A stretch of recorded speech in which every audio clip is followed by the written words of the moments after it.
Hello, sports fans, and welcome to the Arena Combat Sports Network. We're back again with another exciting evening, and today we've got a special treat for you. We've got League President Brendan LaSalle.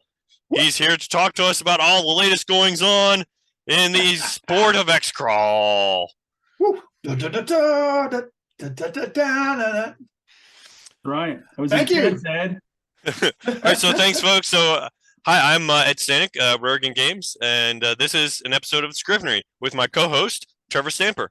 Hey, everybody. And we do have special guest tonight. Brendan LaSalle is going to talk with us about the third-party publication implications of the upcoming new product, Xcrawl Classics. Dun, dun, dun, dun.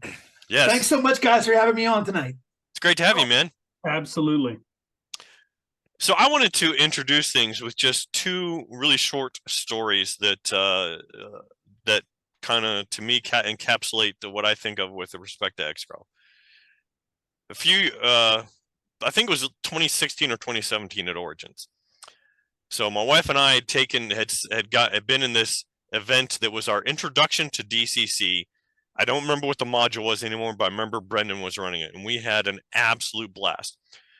The next day, I had a time slot that I needed to fill something. I couldn't find anything, and so I just grabbed an event at random that kind of looked interesting.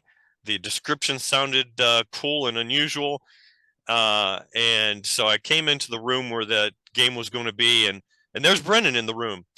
And so we were talking about reminiscing about the game from the previous night and how much fun that was. And he said, "So what's your next event?" I said, "I've got this thing called Xcrawl." And he said, "Oh, I'm running that." Oh, all right, well, how lucky for me. So that was also lucky for us all. Yeah, all right. So that was also my introduction to Xcrawl. So that was a great weekend. Yeah, it was. And the other story, on a bit more serious note, a few years later, we got a call from my sister-in-law, and she said, "Hey, I need some advice. One of the guys in our gaming group just took his own life. Our gaming group wants to get together and play a game because we feel like that'd be the best way to honor his memory. That's what he would want. But we absolutely cannot just pick up the campaign we were running and those characters, and that's too heavy. We can't do that. We need a game that we can play that's," she didn't use the word gonzo, but that's basically what she was going for. She said, "We need a game that we can play that's a little bit wacky, that would let us have a game that we don't have to take ourselves too seriously, that we can have a great fun time that would be very lighthearted." And I said, "I've got the perfect thing for you. It's called Xcrawl."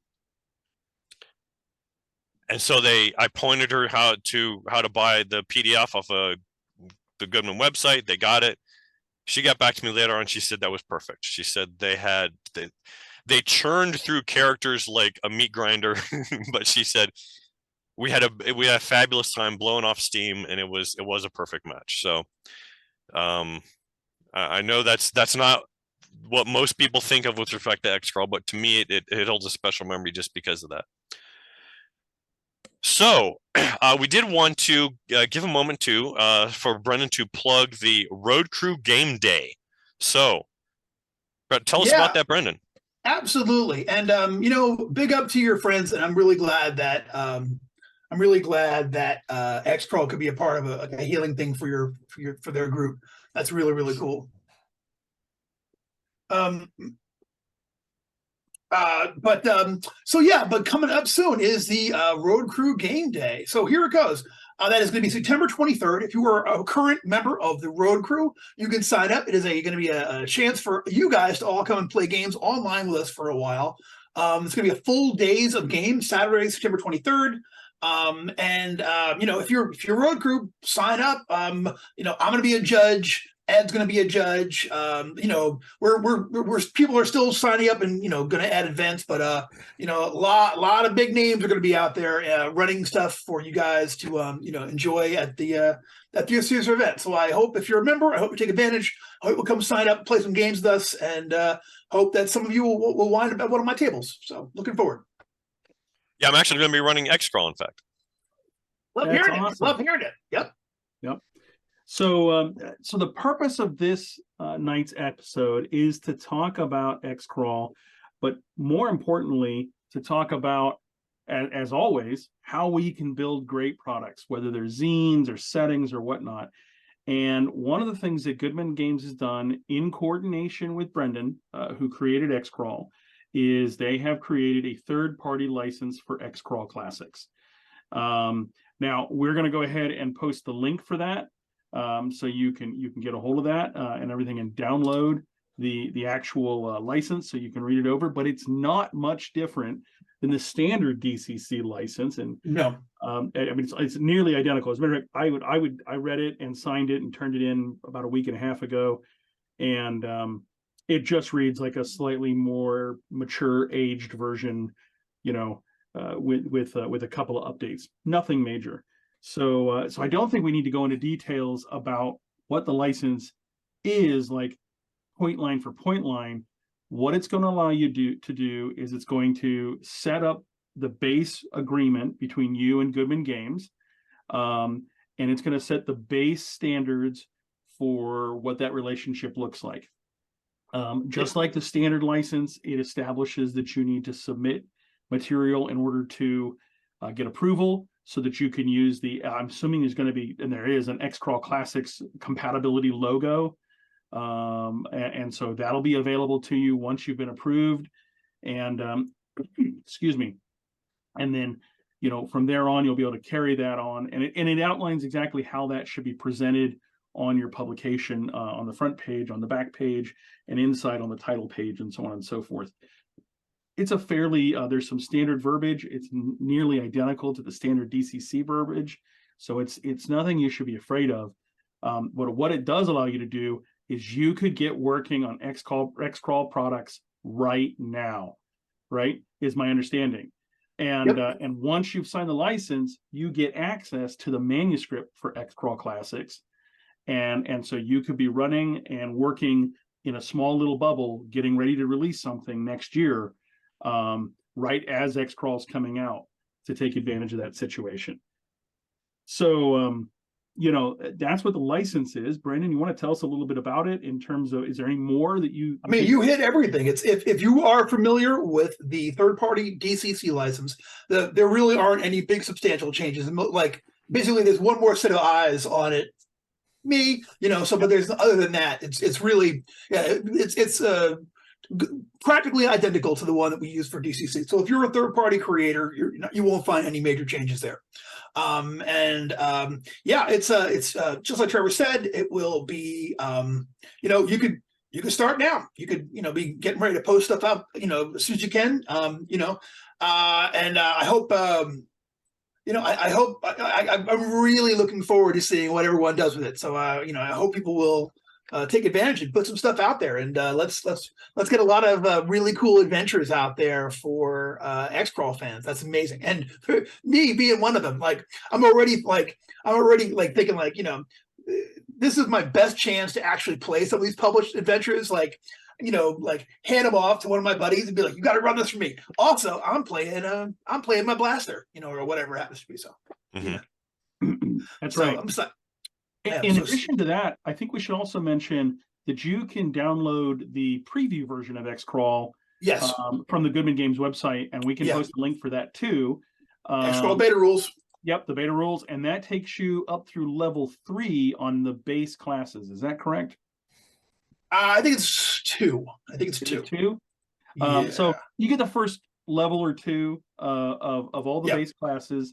It's not all the base classes. It's but I couldn't put them all in, but it's, you know, there are several of them that are in there. So certainly enough to get started on a campaign. Yeah, and so as the point being is, as a third-party creator, that is something that your players can just download and utilize. as their intro into Xcrawl. And whereas you have access to the full manuscript, if you need to level them past that, that's great, and you can help them with that. But basically, there's plenty there. Just to and as we know from our previous episode last week, right, Ed? The most requested things were first and second and third level adventures. So I have no doubt that's going to be one of the most requested things for Xcrawl as well. Absolutely. Especially at this point, because it's with it being something fresh. If people are creating new characters, they want to have something to play them in. Yeah. So that link has been put up in the chat, as well as the link to the 3PP license. Yeah, and that's awesome. So and literally, you could be publishing stuff in the spring, even before Xcrawl's released, just working off those beta rules. If you want to create a funnel or a first or second level product. Yeah, it's all there. Everything you need is available. So let's get to it. That's right. Ed, there's something else though, right? That's right. That's right. Putting out their own zine. That's right. That blew my mind. Yeah, that's how cool. So let me throw out one other thing first that just kind of came across my radar somewhat recently. So I was watching from Gen Con. There was a seminar that they did about freelancing, and one of the things they mentioned in there was, hey, before you submit stuff to try to be a freelancer, play the game first, because apparently they get they get at least a fair number of people who want to submit stuff for DCC who have never played DCC. So I would say the same thing with respect to Xcrawl, especially because it is a new system. If you have not played Xcrawl yet, don't just think of it as a twist on DCC, and because you're familiar with DCC, you'll put out a thing for Xcrawl. You really need to play the game first. It's got a totally different vibe to it. It's got a totally different feel. You want to become accustomed to that and know what that vibe is like, what that feel is like. If you want to make something that's going to fit that same motif, so that people who are looking for products that are in line with the Xcrawl notion, that they're going to see your product as going hand in glove with that. Yeah. So I would have thought that would have gone without saying, but apparently not. So let me just to. But the great news is, Ed, is there's already Xcrawl products on the market. That's right. Right? We're not talking. You have to download a manuscript, read through. I think it was 500 pages, 548,000 words, if I remember, Brendan. Because I looked it up, because I check word count all the time. And so you don't need to read through all of that. Although there are, I believe, 2 little starter adventures in the back of the manuscript that you'll get. There's also, I think, 4, if I remember correctly, 4 published DCC Xcrawl products already. There was a Louisiana Bio one. I was looking these up the other day. Yep. Louisiana Rising is one. New Year's Evil. Boston? Yeah, there's a Boston, which was originally done for a 3rd edition, and which was converted. And one more that was also converted, and I can't think of its name right now. But it's out there. It's if you look up Xcrawl on the Goodman Games website, and we can probably pop a link over there, at least on the YouTube version of this. There are 4 current. Now, one of them is only PDF, but still, you can get these fairly cheaply and get yourself going to really get the feel and flavor. And as a matter of fact, one of them, while Brendan has written Xcrawl and has written all of the adventures that are coming out in the major Kickstarter, right? No, we brought in some. Yeah, there are some. Julian Burnett wrote one of them. Julian Burnett wrote the amazing. It's called the Crawl, formerly known as Terror on the Tundra. Okay. And I can't. And I cannot wait for you knuckleheads to see that one, because it's hilarious. And also, James Michael Spahn of Wuthering fame, right? Did Miami Tropic Crawl, which is also fantastic. I actually had to play in that one. I did get to play test that one. That one is not kidding around, and the cover art is just like the cover art for all of them. I'm super excited about, but that one, especially every time I see it, it just gives me like, ooh, as an old Mad Magazine junkie from childhood, has that kind of Mad Magazine vibe. But they're also good. The cover for Terror of the Tundra 2 is also fantastic. It's just so good. But yeah, so those are out there right now, and you could, those were written by other people, and they will be coming out as part of the Kickstarter. And the two adventures in the back of the book. One of them is by my longtime creative collaborator Valerie Emerson, and she did a fantastic job with. You can kick her sometimes because she comes up with stuff so quickly, and we were literally on the escalator at I believe it was Origins, and I was like, I just don't know, like the one that goes down to the food court. Mm-hmm. And I'm like, I just don't know. What do I do for? I want a funnel for the core book. What would an Xcrawl funnel look like? And she's like, Xcrawl's Got Talent. I was like, right there, yeah. Of course it would. So she, like, Nice. I'm like filling out a contract on her back as we get to the bottom of the stairs. Find this for me. You're right. I'm kidding. She's awesome. No, but she comes up with these things like lightning. So yeah, I'm and that's actually been really exciting for me to see all of these different people's point of view for Xcrawl, and I want all that. So keep it coming. Yeah. So another avenue for that, I'm sure that on the Goodman Games Twitch channel and going on to YouTube are videos of Xcrawl games. Am I correct? Yes, there's a couple that are on there now. You can find. We did. Let's see. There was a live play last week, wasn't there? Was there? I think there was an Xcrawl live play last week, if I remember correctly. Yeah, so that can really help. Oh yeah, that can really help give people a feel too for how the vibe of the game goes. Absolutely. Yeah, Foxy ran one. We did an Xcrawl adventure for an episode of 1000 Insane Worlds a few years ago. That's up there someplace. You can find that. And there are other Xcrawl live plays that are out there. So yeah, check it. That'll definitely help. Sort of like get the feel for it. All right. So as Trevor was saying, one of the things we wanted to cover is Xcrawl Insider. So this kind of reminded me of the old days of Dragon Magazine. I mean, so this is going to be an Xcrawl related zine. So Brendan, tell us, what is this and what's it going to be like? Sure. So Xcrawl Insider will be a subscription periodical that will come out that you got as a part of the people who did the Kickstarter with one of the Kickstarter options that you could have for it. I believe we're going to do 4 issues of it. I'm already kind of personally grinding content for it, but we are also going to hey, thanks. Also, we are also going to submit.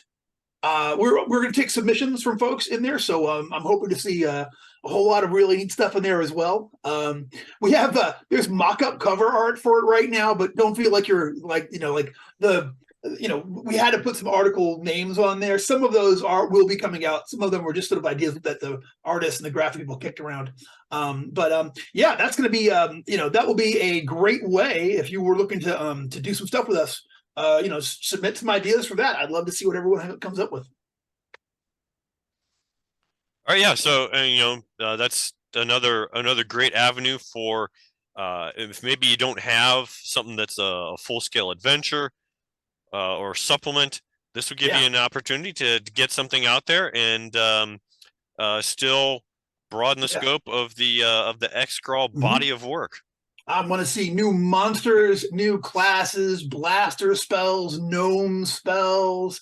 You know what I mean? Like, additions onto tables for like fame rewards and all of that. I mean, come up with some cool stuff. New types of traps, for example, or something like that. New kinds of traps. Yeah. You know what I mean? Just like, yeah, I'm like I said, I it's weird. I kind of like feel like I want to encourage people to do really interesting things with it. I don't want people to do what I would do. You know what I mean? I want to see people taking it to other places. So I don't even want to put that much like out there on people. I'm kind of interested in what people are going to come up with on their own. I'm definitely interested in it. You know what I'm saying? So, and I feel like the only way for years and years, Xcrawl, I was almost entirely a solo act as far as putting it all together.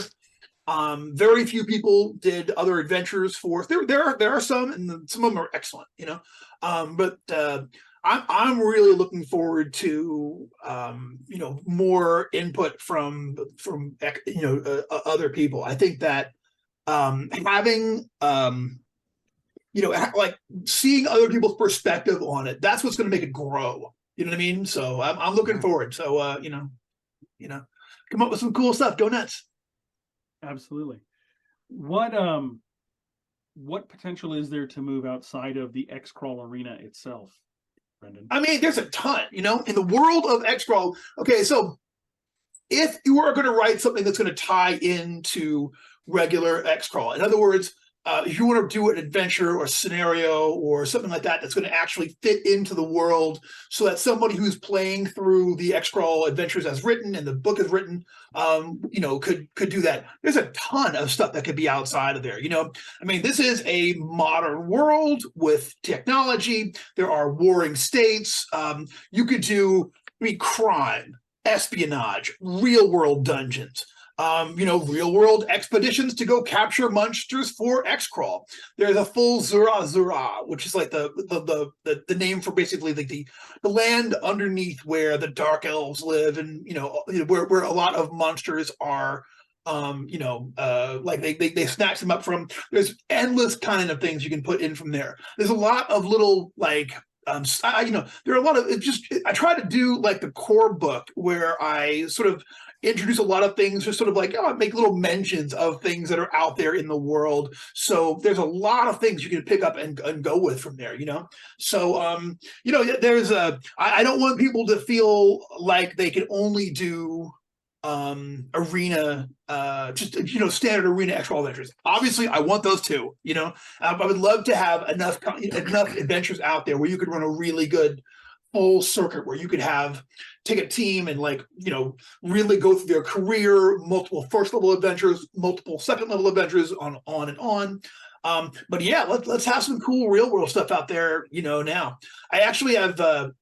I'm the adventure I ran this year at Origins and at Gen Con. It's actually the only adventure I ran at Gen Con this year. Is an Xcrawl adventure that takes place outside the arena. An Xcrawl team, the DJ needs a favor, willing to work with an upcoming team and make some promises to help them get exposure going forward if they will undertake this very easy, no stress, no problem, almost an errand, really. So. Right. There's a whole bunch of new mechanics, right? So you have fame. You have and things like this. You have Mojo, which is kind of an in-game coordination one. But I could see where you could take advantage of fame and seriously expand that out, as in like you have a fame repairman, right? And you need to do a little bit of PR work, and so you're like a publicist, go hustle the malls or something like this, right? And so there's a whole bunch of like cool side things that I could see that you would be doing, almost like side quests. To rehabilitate fame, or to augment it, or to and didn't you mention there's sponsorships? Are there rules for what is it not like patronage or what?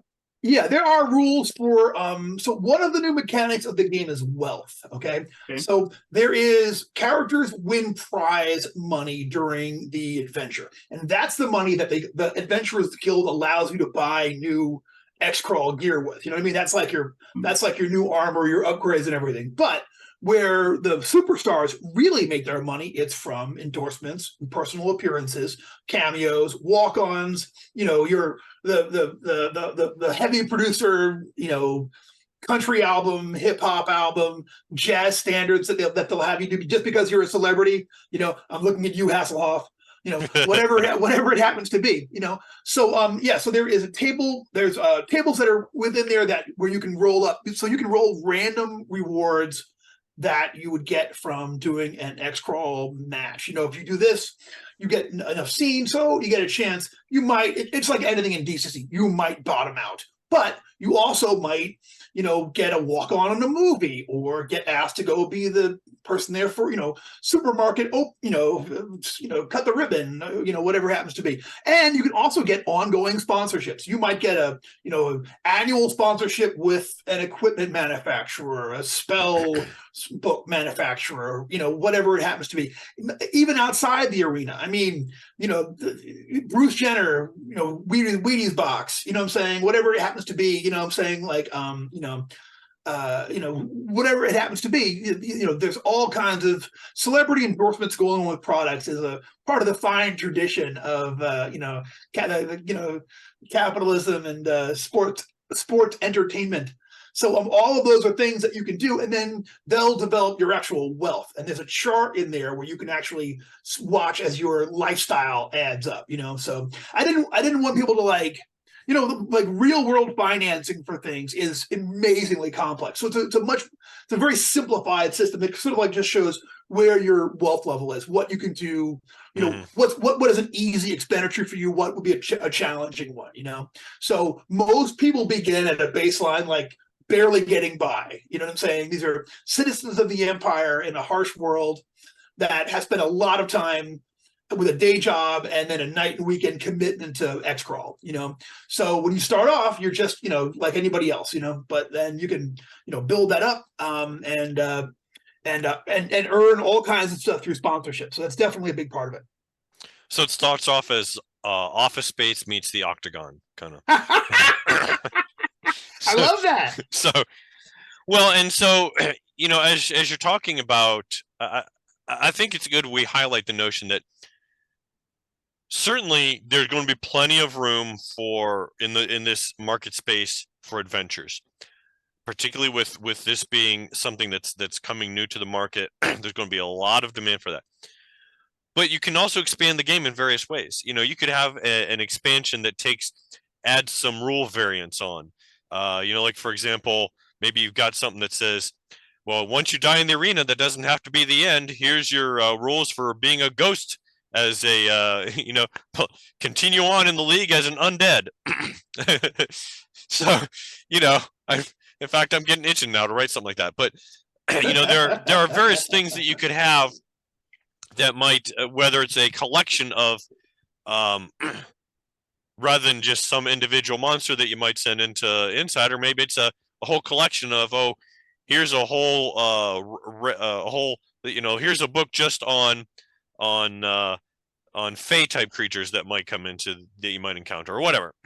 So some take it into a certain direction, and so keep the same kinds of things that you might do for DCC.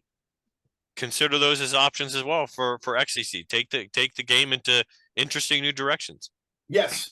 And, I think that, a lot of people will play Xcrawl and just, do it as a, let's just, put together encounters and fight monsters and do all of that, which is a completely cool way to play any game, and especially Xcrawl, which is really built for it. But it also, I feel like the Xcrawl world and the called the oeuvre really creates a lot of opportunities for really weird, interesting role play, like I always tell stories about players interacting with monsters during the, the whistle blows and the orcs are like, that was crap. We should have had that one. We'll see, or, hey, you won't remember me, but we fought once before at Toledo. Boy, I'll get you next time, or whatever it happens to be, Right. Every possible variant on that relationship, because you're all professionals, obviously rust monsters are not professionals. They just get snatched up and thrown there, or whatever it happens to be. A lot of the monsters would just be like zoo animals that are then trying to kill you. But the intelligent monsters would absolutely have a point of view. They're there just like you are to get paid. They're professionals. They have training like you do. And, who knows what that could look like. That's up to you. And I think there are a lot of instances that you can do for interesting role play within being a celebrity, being in a modern world where there is also magic, where the gods directly influence events in your life. You know what I'm saying?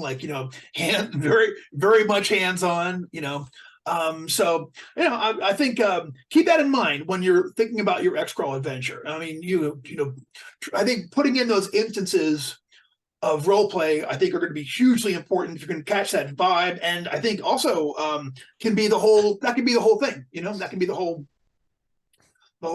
adventure. Could be you as a celebrity. Imagine you get invited to something like like Aspen, the film festival, or cons or something like that? What would it be like to navigate that as, hey, I'm just a really big guy that's great with an axe, and I killed a bunch of monsters, and now I'm, hanging out with this entirely different peer group. What does that look like?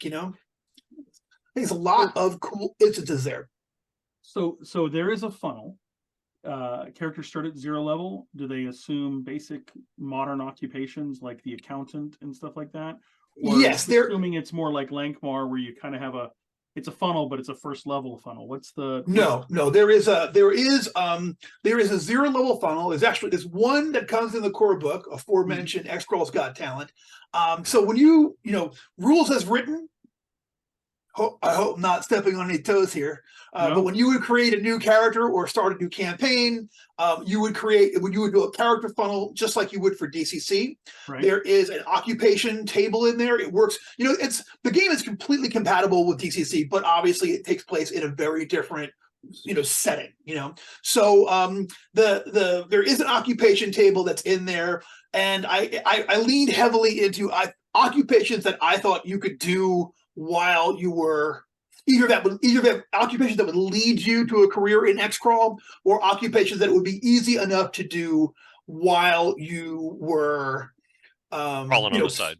Exactly, spending all your nights and weekends training, doing events, driving all over the place. So it leans in heavily to like delivery drivers, baristas, that kind of thing. But also farmers. The North American Empire is a major agricultural force, and half of everybody you meet would be farmers. Half of the people in the thing would be, what I'm saying? So you could have something like a funnel where you have essentially the equivalent of like a 4-H club, right?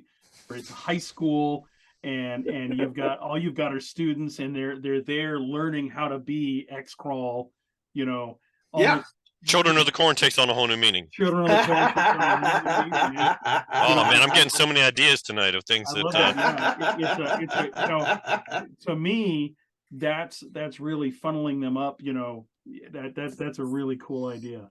Yeah, I talk about in the book. I talk about how there's like they call it Action League, which is basically like Little League Xcrawl. Yeah. Then there's like high school and collegiate levels of it, which would be like different divisions where they're not even playing with lethal anything yet. It's still, high school playing with buffer weapons and spell packets, and college level people playing, and like weekend warriors doing Division 4, where they're playing with buffer weapons and non-lethal actual spells. So you could cast a spell, but you can't burn down the guy that you're playing against because he's a guy just like you in Division 4, and like where part of the adventure would be like if you sign up for a Division 4 event, half of the time you're a monster. They put a mask on you and you're out there. You're a guy in the dungeon. You're playing one of the encounters that the player's team has to get through. So obviously try not to kill a whole lot of your fellow college students, but it's like basketball with shirts and skins and stuff, right? Exactly. Yeah, one of our people in chat said flag Xcrawl. Yeah. Exactly. Yeah. Yeah. So Xcrawl has got a game world that is just as nuanced and complex as our own modern society. Even more so because it also has magic on top of it with things like spell phones. Mm-hmm. And from what I'm hearing you say, Brendan, you've got literally magic is maybe not a cheap, but at least a somewhat commonplace product, or imitations of magical spells and things like that, or so there's a lot going on there.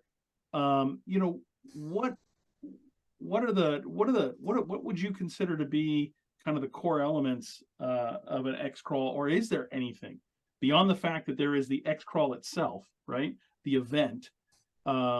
Is there anything else that third party? I see what you're saying. Yeah, I think that there's a core element of the setting is that this is an authoritarian, world, okay, yeah, where every major nation is essentially a dictatorship, where you have, a person on top. You know what I'm saying? They got there by birth.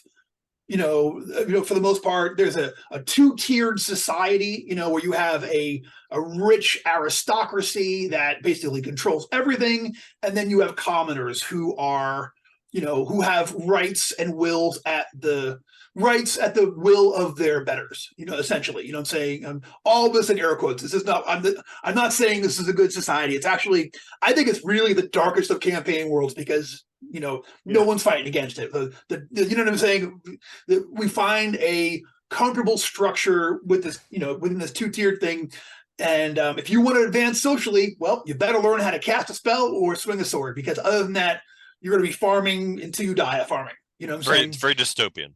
Very dystopian, absolutely. And I think that's a big major element of it. I think that living in a, think about what it would be like to live in a world where not only are there death sports, okay, not only are there televised death sports, but there are corporate sponsored televised death sports that, you would go into, Pizza Hut, the Xcrawl version of a pizza place, and here's a cardboard cutout of the crawler that's endorsing them. But you get there on the day after he just got eaten by a wyvern, and now they're having to hastily change all that out in front of you. Like, well, we're still making the, you can still get the shake, but we're just not calling it the Geronimo Nick 32 ounce anymore because he just got, out of respect, Or maybe there's a run on his memorabilia because now all of a sudden it's a collectible. Yeah. The last chance to get a 32-ounce plastic Geronimo Nick cup. Right, or exactly. whatever it happens to be, Well, so and even worse, you have a society where it, the very fabric of society, like you said, the little leagues and the high school, clubs and everything, all worship that death sport. Yep.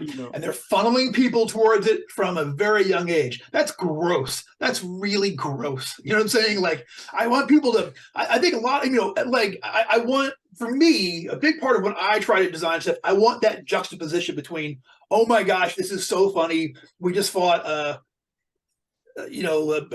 Salisbury steak golem in the middle of this dungeon. Ha ha. But then also it's like, hey, people bought tickets to see this, and I just killed a guy with a language out in here. You know what I mean? I killed, you know what I mean? And everybody cheered. And I got a microwave oven and 100 gold pieces. Year's supply of rice-a-roni.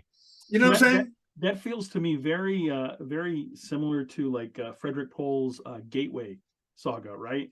Where you literally have you literally have people. It's you have the haves and have-nots, and the have-nots are dirt poor, and they televise. They basically will put you in a spaceship. They don't know where it goes, and it could take you to a black hole, or it could take you to a place where you get destroyed, or you fight savage aliens. Or what's it called? You could come back with a jackpot. It's called Gateway.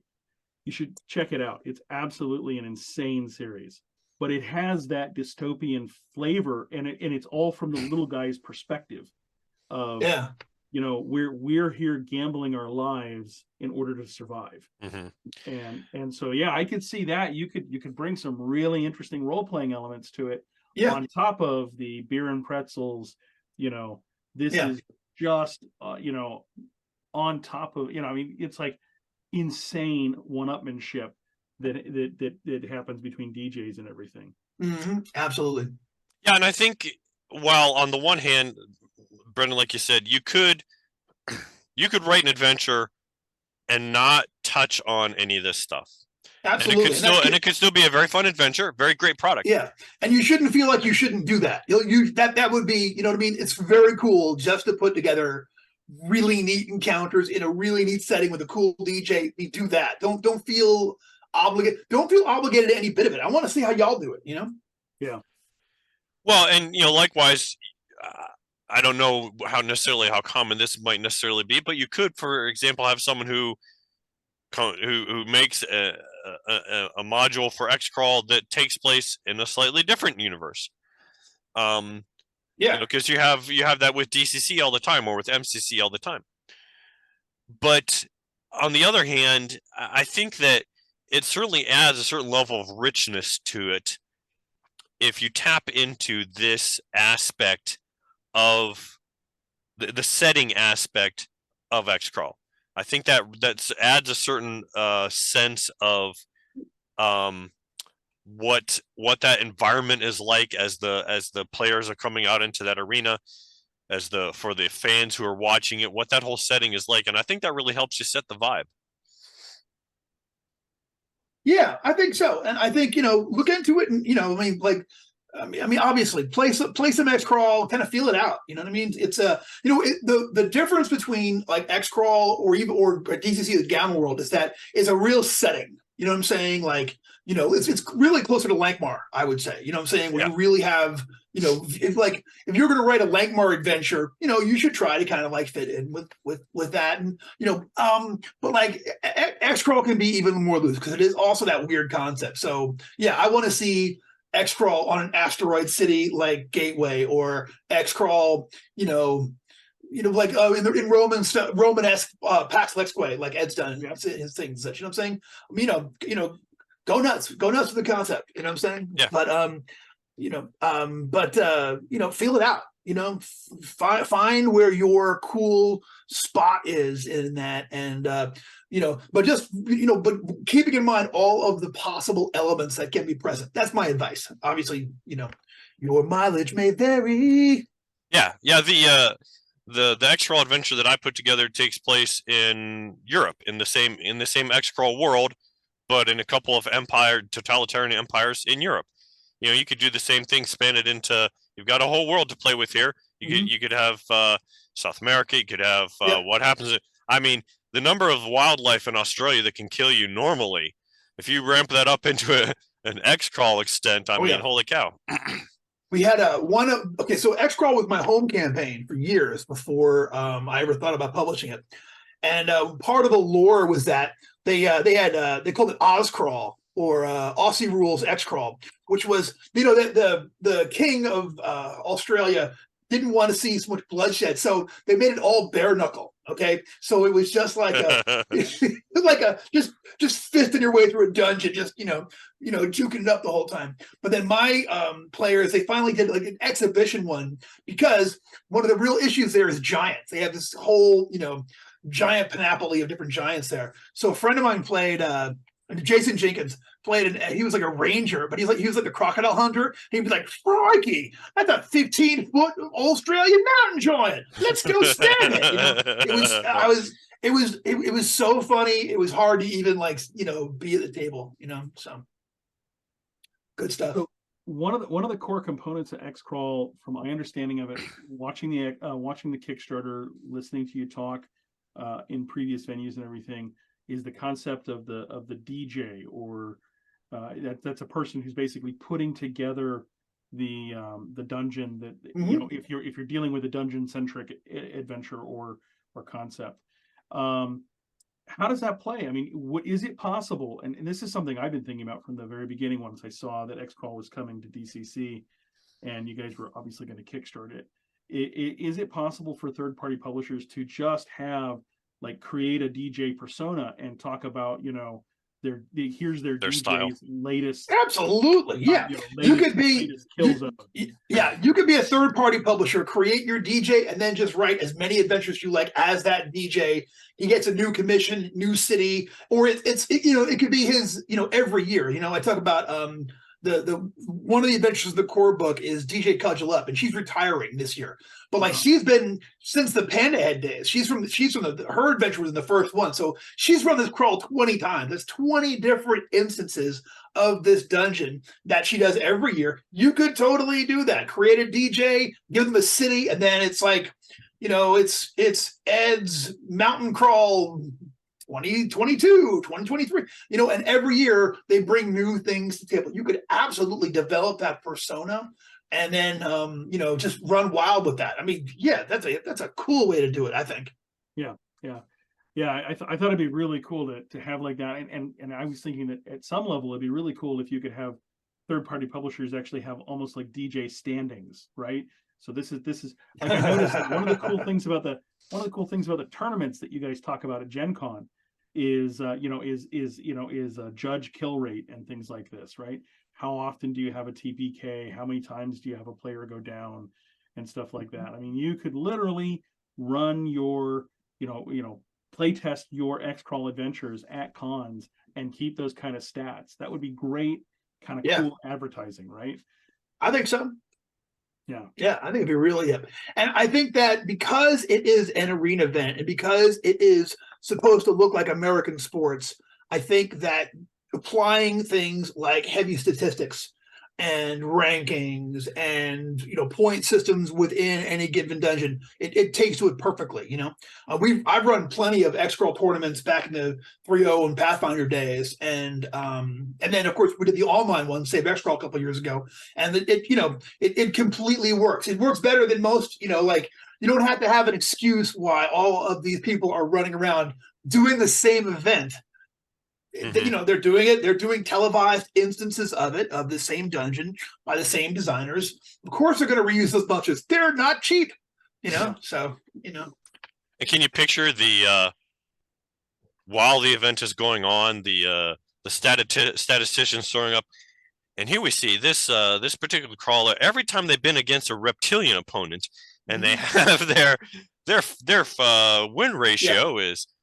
So that you could actually see that panning out as something that a certain dungeon judge, maybe they've got certain, maybe a given dungeon judge has a certain theme. I mean, you think of Grimtooth, for example, in a certain sense, you could see him as a DJ very easily, a very trap heavy dungeon judge.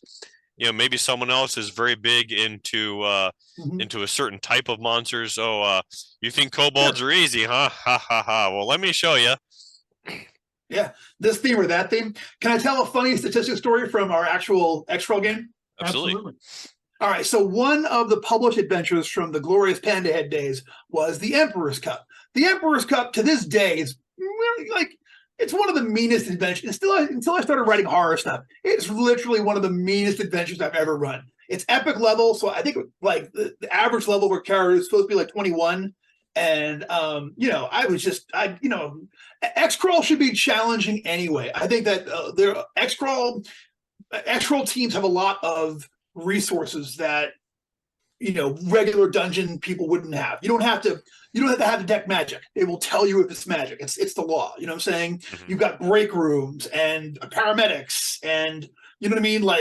You literally know what day the adventure is going to be. You can warm up for it. You can bring your good gear. You know what I'm saying? There's so many things. So all of that means you can actually design things to be more challenging than you typically would for an equivalent level of DCC, MCC, whatever adventure. You know what I'm saying? So in the playtest, the very first playtest for the Emperor's Cup, my guys were going around the room, and my one real good friend was playing a dwarf, and he's like, his backstory was, he goes, all right, I've been playing since the very beginning. I was the first year at Xcrawl. I've been playing now for 20 years. This is the first time I'm going to the Emperor's Cup, which is like the Super Bowl of Xcrawl. But this is the first time, so I'm really excited about it. And one of the other players says, does he have any, since he's been in the league so long, does he hold any records? And I'm just kidding around. And I say, yeah, actually, he has the records for being swallowed the most times without dying. He's been swallowed I forgot how many times it was, but it was it's his thing. And he was he picked, how it is. Now he's picking it up and he's making jokes about it. Very first room, I've got a Nightshade Nightcrawler in there. He goes first, he charges, he gets in front of the wizard, all right, I'm going to stand in front of the wizard so no one can get to him. My first round, Nightshade goes, natural 20, swallowed whole. And we're dying. And we're talking about how money is changing hands all over Vegas. And people are losing their minds and such, and it literally, obviously we were having fun with that. But it literally enhanced the game so much. And it was swallowed alive for the 21st time, right here in, Texarkana or whatever it was. It was so funny. And statistics can really add to it. It's really a dimension of your character's, a dimension of your character's glory. You know what I'm saying? It would be everything in the actual world of Xcrawl. So it definitely is a kind of thing you can add to your games to give it depth and verisimilitude. This is the very kind of thing that I think would be great as a Xcrawl Insider submission. Someone wants to come up with a table of, of here's what this person's past stats are, or they, hold such and such a record. Yeah. Or a mechanism for, to facilitate tracking those in the game. Well, there was a system for tracking, for actually keeping statistics that I included in the 3.5 version. There was a a core book, or not a core book. It was a expansion book. It was kind of like my version of Unearthed Arcana, and it was called Sellout, one word exclamation point. And Sellout had statistic rules in there, and an actual like a sheet where you could actually bubble in. So it was like every attack. If you were a warrior, it was miss, fumble, miss, hit, crit. You know what I mean? And then you would sort of like, you would bubble it in, every time you would attack, you make a roll, see what you got. And then you could sort of like crunch the numbers and figure out, oh, well, turns out in real life, my character is, I got a 0.33 rating against ogres in Cincinnati or whatever it happens to be. You could really parse that down. However, it was amazingly unpopular because it was a lot of work. Yeah, it was, you had to, on top of everything else, everyone had to like fill in their bubbles. Everyone would try to basically tell them to go shove it. And it would work in the real world. You've got guys in a booth. It's their job to write those little bubbles down. Right, exactly. You know what I mean? Sure. So when you have to do it for yourself, imagine, you're making, I can't think of any sports, Fran Tarkington, like you're making him between plays write down how well he did. Right. You know what I'm saying? It'd be like, people wouldn't do it. It'd be all over the place. It'd be wrong. It'd be too high, too low. So it was actually really challenging. So, I'd be interested in seeing how somebody else wants to do it. But, it should be fair. It should be, I don't know. Again, it's just. Something else that struck me to be an interesting wrinkle would be a penalty system. There's certain rules of you can do this move, you can't do that move. Well, my character is going to try to do that move, and what's my chance to get away with it without being caught by the ref? And then if you do get caught, well, what's the penalty? Maybe I've got a penalty box I got to go into for the next 4 rounds or whatever. Yeah. Or maybe there's a point where crawlers get swapped out in the middle of the match, kind of like the old Wile E. Coyote or the old Looney Tunes episode where the sheepdog and the coyote would go clock in and out. They'd be in the middle of the sheepdog would be in the middle of beating up the coyote, and the whistle will blow, and and then you swap out a different sheepdog and a different coyote, and then you pick right back up where the other one left off. Swap in different crawlers or different monsters in the middle of a room because you've got some DJ who's got a very random vibe, and he's just like, oh, when I roll this thing, who knows what's going to happen? Oh, I'm going to stick in a whole different monster for you. So yeah, I'm at a disadvantage actually in some ways. I've never actually played an Xcrawl game. I've read about them and I followed the Kickstarter pretty assiduously. But are there like referees just like you'd have in? Yeah, absolutely. Yeah, and yes, there are. And I talk about in the rules where people typically you'll get a warning and then a disqualification for something if you were goofing up. You know what I'm saying?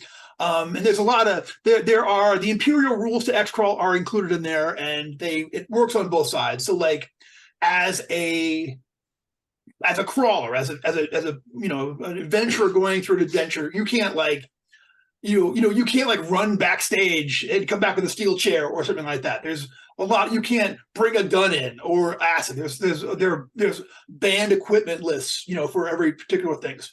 There's all kinds of stuff that you can't do. You can't shoot the audience. Can't shoot the audience, exactly. But then there's also rules for DJs. They can't.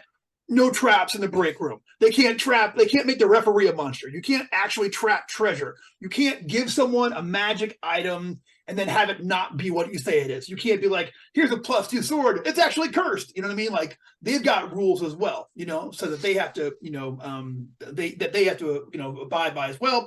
And there are absolutely referees. The referees are watching the players, and the Adventurers Guild is watching the DJs and making sure that they don't do something off the chain. Now there are also illegal crawls, and I ran one last year, and like unsanctioned events. Oh yeah, that's when it just goes bananas. You better bring an AK-47 because I've got demons. You know what I'm saying? Like all of this stuff you would never do in an actual dungeon. That all of that can become everything is possible in that particular kind of thing. So yeah, write me an illegal crawl, y'all. Write me write one from the early days of Xcrawl when they were still putting the rules together. I talk about that like in one of the old books. I talk about like they formalized the rules after they used a monster that like it would stick you, and then like months later, you would just be at your house, and all of a sudden I forgot what the effect was, but people were dying months after. They're like, absolutely not. You know what I mean? So they unionized, and now there's an Adventurers Guild, and the Adventurers Guild said you can't do that kind of stuff. It has to, the buck has to end at some point. So a third party publisher could literally develop the rules, the official rules of the league as a prop. I mean, okay, like like the official rules are pretty much established, like in the book. But what you could do is there's nothing that could say that your crawl couldn't have a specific set of specific rules to it, including player substitutions or penalty boxes or all of that. I would do that if I mean, obviously you could put in quote optional rules for your campaign world and then do it however you want to do it. You know what I'm saying? I mean, obviously, I wouldn't, you can't call it the official rules. I mean, you know what I'm saying? But you could definitely, there's always room for variance in any one given dungeon. Every dungeon has got little mini things that they can, set up for it. The one in the core book, you had to go through it, but you also have to rescue. There's 3 people in there you have to rescue out of the dungeon that are essentially hostages that the people have to go ahead and grab out of there. Like the mini game within the mini game. But you can, there's no, I don't want anyone to feel like I can't put in. You could definitely be like, all right, if you do this, or this, yeah, you're out for 2 minutes and the people have to fight without you. And maybe there's an equivalent of that on the monster side as well, or whatever that happens to be. You know what I'm saying? So, something that you could do from a standpoint of if you decided I want this one particular aspect of the play to have a different spin as far as rules to go, set it in a different country that has a different league. You talked about the Australian league, right? Have the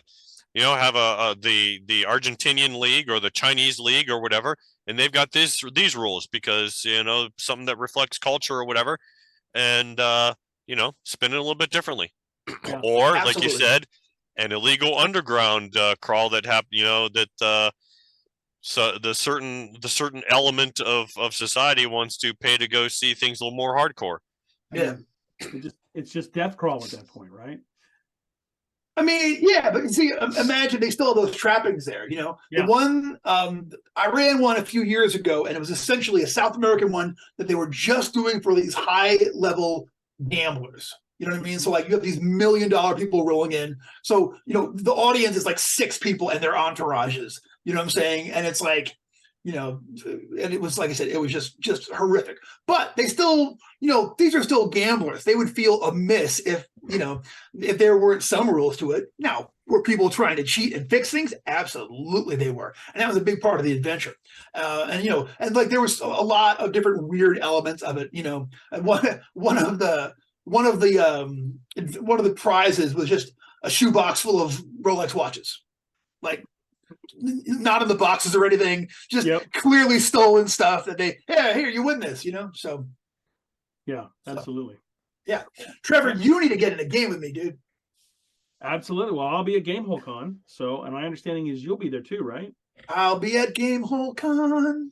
I'll be at Gamehole Con. I'll be at there's some the schedule is probably going to shake up a little bit here towards the end of the year for reasons, but I'll be at Gamehole Con. I'll be at Long Con. And I'll be at I'll be at the Road Crew Game Day, and I don't know what I'm going to run yet at Road. No, I'm definitely running one Xcrawl and one non-Xcrawl at Road Crew Game Day. Also, I'm going to do a Saturday night at the Sidebar.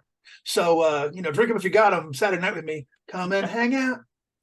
Sure. Yeah, for the sake of our viewers, absolutely consider that a bucket list item to get a chance to play Xcrawl with Brendan, because that will be an experience that you won't forget.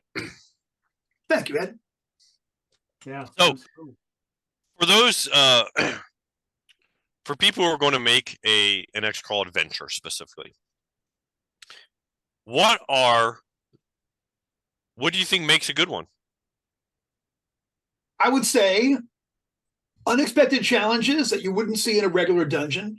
I would say things that go beyond normal ecology, you know what I mean? Like you couldn't put in a regular kind of a thing. But I think also, putting it in that kind of controlled environment where, where you can't just tunnel through a wall or collapse the roof to destroy all of your enemies. You have to play by those rules, and those rules make the encounters both easier in some aspects and more challenging in other aspects. I think weird role-playing encounters, I think, is really like, the strange role-playing instances that will come up because of how strange the basic scenario is. And I think, think along the lines of sponsorships. Think about what, if, imagine your favorite brand of barbecue sauce gets a chance to sponsor an Xcrawl adventure, and they get asked to provide a treasure for one of the rooms. Mm-hmm. What's that going to look like? What if it's a magical item? What kind of magical item would a barbecue sauce place put there that thinks, every time we see Bushwick Bill kill somebody with our item, I'll think about barbecue sauce. It should be weird. Or even the theme of the room is indicated by the sponsorship. Yeah. Barbecue sauce themed traps. Oh man, I think barbecue sauce. I think barbecue sauce should be a healing potion. I mean, it's definitely the good stuff of life. You know what? It's there is a barbecue themed one of the stretch goal adventure rooms is a barbecue themed adventure, and I can't wait for everyone to dig into it. Bring your appetites. That's cool. Okay, so this sounds pretty straightforward, right? From a third party perspective. Yeah, absolutely. There's nothing to be afraid of here. It's the standard contract. We're very close to it. Beyond the Dark Master's eyes, you're also going to get Brendan LaSalle's eyes on it before you can send it to publication, right? And there is a huge, bevy of things in which and directions in which you can take these products and everything that sounds like Brendan's open to. So why would you not try your hands on an Xcrawl product? I can definitely see that. So yeah, I'm pretty jazzed. I'm hoping to get to try playing some with my home group. Yes, play Xcrawl, run it. Well, there's also Road Crew Game Day. Yep. Road Crew Game Day, come sign up with your boy. I cannot wait to run some for you. So I'll definitely have to check it out. This sounds pretty awesome. Cool. Thank you very much. So yeah, I think that this is to me a really exciting prospect, because I feel like, in large measure, blank canvas isn't quite the right word, but there's a market of products here that has just, the tip of the iceberg has just been tapped so far, and there's so much more room for ideas to flood into the market that the third-party publishers can bring to bear on this. And I for one am really punched. Really psyched to think about what those prospects are going to look like. Yeah. So I mean, it sounds like this is in third-party publisher hands at this point, right? Mm-hmm. We've posted the license for you. It's simple enough. It's a signature and an email away from getting started on this. Absolutely. Yeah. I want to point out that we've now been joined by Esme T-Cat, who is for your viewing pleasure. If you can see her through my background, say hi, Esme, sweetie. Say hi, hon. I'd pick her up, but she hates being picked up, and she'd claw the heck out of me. So, all right, there she goes. An Xcrawl unto itself. That's I know, right? All right. Well, yeah, I think so. We've covered the bases, and yeah, we just want to encourage the third-party community to get on board the Xcrawl train, because there are so many possibilities yet to be opened, and I'm looking forward to seeing some of these products that'll be coming out yet, and be looking for. If you're going to be at the engaging the Road Crew Game Day, I'm sure there's, like we said, Brendan's running an Xcrawl. I'm running an Xcrawl. I'm sure there's going to be others as well. Look for Xcrawl games there, as well as at cons. I do want to throw out one other quick point. For the past few years, I've run a lot of games at Origins and Gen Con, and a an increasing percentage, in fact, of my games have been two things: a game that I've got called For the Glory of Rome, and my Xcrawl adventure. The two are very similar, and those games play super well at cons. There's something about that con atmosphere that the fast-paced style of Xcrawl works super well with. So if you're going to be at a con, if there's not whether there are Xcrawl games or not, run one. If you're a third-party publisher or just anybody else, really, run an Xcrawl game. It fits super well with the convention type crowd, and frankly, a lot of players who play Goodman games at conventions are not regulars to DCC, MCC, XCC. They're trying this out, and I feel like these games also are really great introductions for those people, because it really highlights the gonzo-ness of the system. So that being said, I think we've about covered the base we want to cover. Want to thank Brendan again for coming on and chatting with us about this great new exciting new avenue that we're all looking forward to diving more into. Yeah, thank you, Brendan.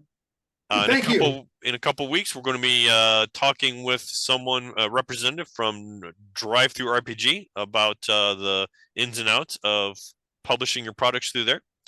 So until then, I'm Ed Stanek. And I'm Trevor Stamper. And this has been our great guest, Brendan LaSalle. Brent, at your service. Thanks for having me, guys. All right. Thank you. Good night, folks. Have a good night.